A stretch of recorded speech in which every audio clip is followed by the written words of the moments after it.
Baik, untuk membahas hal ini sudah bergabung kembali Bapak Ahmad Syofan, ini pakar hukum dari Universitas Bina Nusantara. Pak Syofan, ini mungkin kita langsung saja ke persiapan sidang hari ini. Dan hari ini jaksa ini menghadirkan saksi Ricky Rizal dan Kuat Ma'ruf ini untuk terdakwa Baradae. Bagaimana pendapat Anda? Iya, ini kalau dalam konteks hukum pidana kan disebut dengan splitsing ya. Splitsing itu di dipecah ya dalam beberapa berkas ya. Ini menunjukkan bahwa karena keterbatasan alat bukti utama dalam kasus ini, yaitu saksi melihat dan mendengar peristiwa pidana tersebut. Karena itu mereka menjadi saksi untuk kasus yang lain, kemudian dalam posisi berkas yang lain dia menjadi terdakwa untuk kasus dirinya sendiri. Nah ini yang disebut dengan splitsing. Dan splitsing ini menunjukkan bahwa kalau kita lihat bahwa kenapa terjadi splitsing, itu karena minim alat bukti yang dimiliki oleh jaksa. Karena minim alat bukti, maka berkas-berkas ini dipisah. Meskipun menurut KUHAP ya tidak melanggar hukum acara juga kalau dilakukan pemisahan berkas perkara ini dengan berbagai alasan tertentu, begitu, Bang Togi. Tapi jika saksi ini memberikan keterangan yang berbeda dengan BAP, berarti ini bisa memberatkan Richard Eliezer juga ya? Nah, keterangan saksi itu adalah apa yang disampaikan di pengadilan. Ya. Jadi BAP itu bisa dianulir jika berbeda dengan apa yang disampaikan di pengadilan. Tentu menganulir ini kan tidak segampang itu. Hakim yang bijak itu akan mempertanyakan kenapa apa keterangan yang Anda sampaikan hari ini berbeda dengan yang ada di BAP, ya kan? Akan dilihat apakah di BAP Anda berbohong, berarti kalau Anda berbohong, apalagi kalau BAP itu sudah disumpah ya, berarti memberikan keterangan palsu gitu loh. Tapi kalau dia katakan kenapa berbeda, karena saya dapat tekanan segala macam, ancaman, bujuk rayu, tipu muslihat, dan itu kan harus dibuktikan. Penyidik yang diduga melakukan ancaman, tekanan, bujuk rayu, tipu muslihat tadi dihadirkan di pengadilan, sehingga hakim punya keyakinan bahwa memang ada peristiwa yang berbeda antara BAP dengan yang ada di dalam pemeriksaan di pengadilan. Jadi boleh, ya, tetapi ada argumentasi lah yang harus didalami. Meskipun ya KUHAP menyatakan yang dikatakan alat bukti itu apa yang disampaikan di pengadilan. Tapi kalau berbeda harus didalami. Kenapa berbeda? Right. Betul. Tapi ini kan juga kita tahu Richard Eliezer ini atau Baradae Eliezer ini menjadi justice collaborator. Nah, bila keterangan di pengadilan dibantah oleh terdakwa Ferdy Sambo, maka apa yang harus dilakukan dari pihak jaksa? Nah, gini ya, keterangan terdakwa itu adalah alat bukti, meskipun urutannya di nomor 5 berdasarkan pasal 184 KUHAP ya. Nomor 1 saksi. Para ahli punya pandangan yang berbeda. Oh, kalau dia nomor 5, kualitas pembuktiannya ada di bawah dong. Dibandingkan saksi urutannya 1. Tapi ahli lain yang menyatakan enggak, itu kan memang diurut, nggak mungkin nanti dibuatnya 1-1-1 gitu loh. Jadi tetap memiliki kekuatan pembuktian yang setara. Itu pertama. Yang kedua, keterangan terdakwa boleh membantah, boleh tidak membantah. Tidak ada sanksi apapun. Dan keterangan terdakwa tidak disumpah. Nah, ini menyebabkan dia di nomor 5. Artinya kalau tidak disumpah,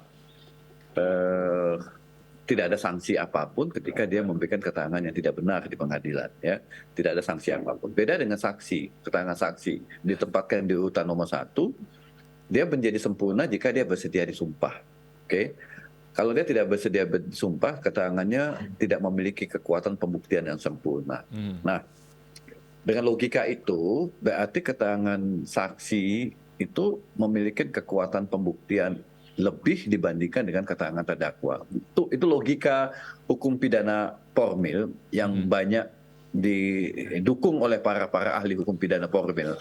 Meskipun tidak selamanya benar ya, bisa jadi keterangan terdakwa itu benar. Benar, dan hakim yakin. Kenapa? Keterangan terdakwa sesuai dengan keterangan saksi-saksi yang lain. ya bersesuaian ya. Itu apa namanya? Karena itu ini menjadi benar. Nah, sementara ada saksi, satu-satunya saksi yang memberikan yang berbeda dengan keterangan terdakwa dan tidak ada saksi lain yang mendukung keterangan saksi Eliezer tadi itu. Nah, mana yang mau dipakai hakim? Kalau menurut saya, hakim pasti akan menggunakan jumlah saksi yang lebih banyak ya ditambah dengan keterangan terdakwa, karena keterangan terdakwa alat bukti, saksi-saksi yang lain memiliki kesesuaian dengan keterangan terdakwa. Jadi itu akan dipertimbangkan. Meskipun dalam mengambil keputusan ada satu elemen yang diatur dalam pasal 183 itu adalah keyakinan hakim. Dari manakah keyakinan hakim itu terbentuk? Keyakinan hakim terbentuk dari minimal 2 alat bukti. Ya, minimal 2 alat bukti. Saksi itu satu, kalau ada 1.000 saksi itu digolongkan sebagai satu saksi. Terdakwa itu keterangan itu juga alat bukti 2 kan.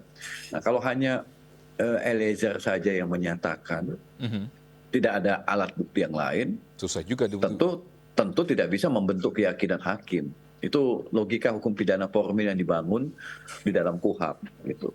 Tapi untuk alat bukti dari tim Eliezer sendiri, apakah sudah kuat untuk dia menjadi justice collaborator di kasus tersebut ini?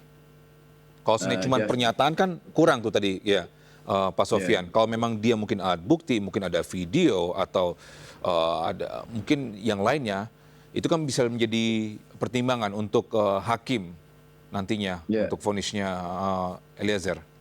Ya, justice collaborator itu sebenarnya esensinya adalah untuk memberikan diskon dengan tanda kutip ya kepada yang bersangkutan jika yang bersangkutan juga sebagai terdakwa. Diskon sih. Ya. Jadi bukan berarti justice collaborator kekuatan pembuktiannya 100% benar. Enggak. Bukan begitu juga ya, logika yang dibangun bukan begitu. Justice collaborator hanya memberikan negara melalui undang-undang pelindungan saksi dan korban memberikan diskon. Tolong ungkap aktor-aktor lain. Anda punya informasi yang kami butuhkan dan penegak hukum tidak tahu alat-alat bukti yang lain. Karena itu kami mohon bantuan kerjasama Anda untuk jadi justice collaborator.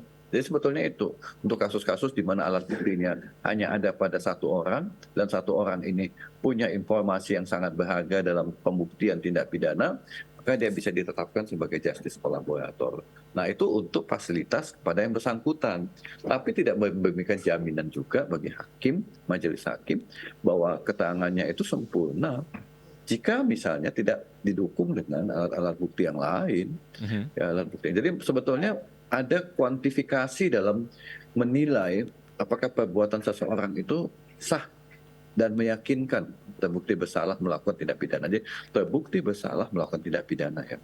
Jadi ada unsur actus reus atau perbuatan dan ada unsur mens rea, sikap batin jahatnya. Jadi kalau hanya ada satu lalu terbentuk keyakinan hakim, tentu tidak bisa. Alat bukti itu kan ada saksi, ada petunjuk, ada surat, ya, dan ada keterangan terdakwa dan ahli, ya, ada 5 komponen. Kira-kira untuk membentuk keyakinan hakim ini, apakah cukup dengan keterangan Eliezer tunggal saja? Berarti ada satu saksi. Bagaimana dengan bukti-bukti lain yang bisa membentuk keyakinan hakim itu tadi? Bahwa peristiwa yang sebenarnya sebagaimana yang disampaikan oleh Eliezer, yang berbeda dengan yang disampaikannya di BAP. Jadi kira-kira hakim mau percaya yang mana? Tapi KUHP menyatakan apa yang disampaikan di pengadilan itu keterangan saksi. Ya. Tapi untuk para terdakwa ini, Pak Sofyan, ini unsur apa ini yang bisa dapat memberatkan ataupun juga meringankan hukuman untuk para terdakwa ini? Ya, kalau memberatkan unsur perencanaan itu jika terbukti itu menjadi alasan yang memberatkan. Ya, jika perencanaan, saya bilang tadi, perencanaan itu sikap batin jahat yang dimiliki oleh dader atau offender atau pelaku. Itu yang memberatkan. Jika unsur itu tidak ada, maka dia akan berubah ke 338. Nah, kalau 338, maka tetap bisa dicari juga yang memberatkan. Misalnya pejabat, penyelenggara negara, penegak hukum. Itu menjadi alasan yang memberatkan. Ya. Orang tua yang melakukan kejahatan terhadap anaknya, itu juga yang memberatkan pelaku. Ya. Jadi ada unsur-unsur subjektif yang dinilai oleh hakim terkait dengan alasan-alasan memberatkan. KUHP tidak menentukan secara spesifik apa saja rincian alasan yang memberatkan. Tapi biasanya itu menyangkut soal posisi seseorang dan bagaimana dia melakukan kejahatan tersebut. Dan yang kedua, apakah dia di pengadilan itu mau kooperatif atau tidak, atau di dalam pengadilan itu dia menyampaikan sesuatu yang berbelit-belit menurut penilaian subjektif hakim, atau dia udah menyampaikan apa adanya. Jadi kalau dia menyampaikan apa adanya, tidak berbelit-belit, itu menjadi faktor yang meringankan karena dianggap membantu dalam mengungkap kebenaran. Jadi aspek lainnya ya tentu posisi seseorang juga menentukan menjadi alasan yang meringankan jasa seseorang di lembaga-lembaga negara itu juga jadi pertimbangan ya. Jadi tetap ada pertimbangan alasan yang memberatkan ketika menjatuhkan seseorang itu akan digali di pengadilan dan alasan yang meringankan. Dari mana hakim mendapatkannya tentu dari saksi-saksi yang hadir di pengadilan. Ya, Pak Sofyan, ini mungkin menarik juga nih. Ya, Bisa mungkin dijelaskan ini kenapa sih para hakim dalam menentukan vonis disertakan juga dengan keyakinan hakim? ya, inilah namanya negatif retelek ya. Kita menganut itu.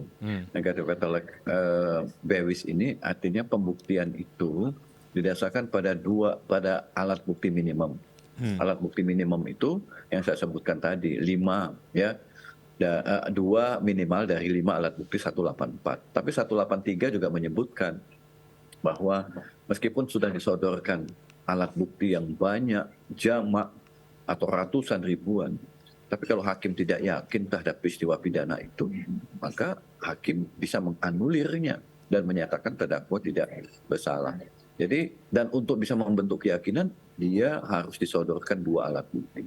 Dengan 2 alat minimum ya, minimum. Tapi sebetulnya kan itu kan normatifnya. Tetapi dalam praktek nggak mungkin juga jaksa hanya menghadirkan 2. Pasti kalau KUHAP mengatur 5, dia pasti menghadirkan 5 jenis alat bukti dengan jumlah yang banyak juga.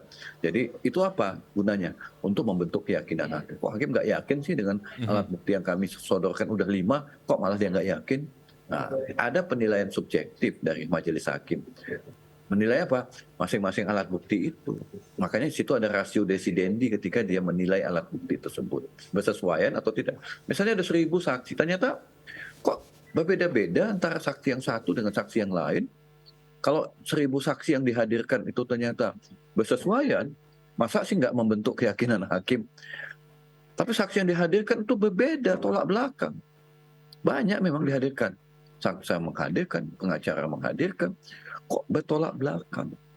Apakah itu bisa membentuk keyakinan hakim? Nah, itu dia. Kalau membentuk, apa dasar dia memilih saksi A, B, C untuk rasio desidendi dia dalam mengambil keputusan itu. Jadi, kembali lagi kepada aspek subjektivitas dalam menilai alat bukti, meskipun dipengaruhi oleh aspek objektivitas ya, yang harus ada pada diri hakim dalam menilai semua alat bukti yang disodorkan, baik oleh jaksa maupun oleh terdakwa dan atau kuasa hukumnya. Ya, tapi biasanya bisa dibilang sebentar lagi kan udah masuk ke mungkin waktunya untuk vonis. Apakah para hakim ini sudah menemukan atau nggak bisa menentukan untuk vonis tersebut? Ini yang kita tidak bisa masuk ke area itu. Ya, saya hanya bisa mengatakan bahwa keputusan apakah bersalah terbukti secara sah dan meyakinkan bersalah melakukan tindak pidana 340 atau 338 itu ada pada 3 orang yang ditunjuk oleh Mahkamah Agung sebagai hakim yang memeriksa dan menyidangkan perkara ini. Kita tidak bisa mengintervensinya.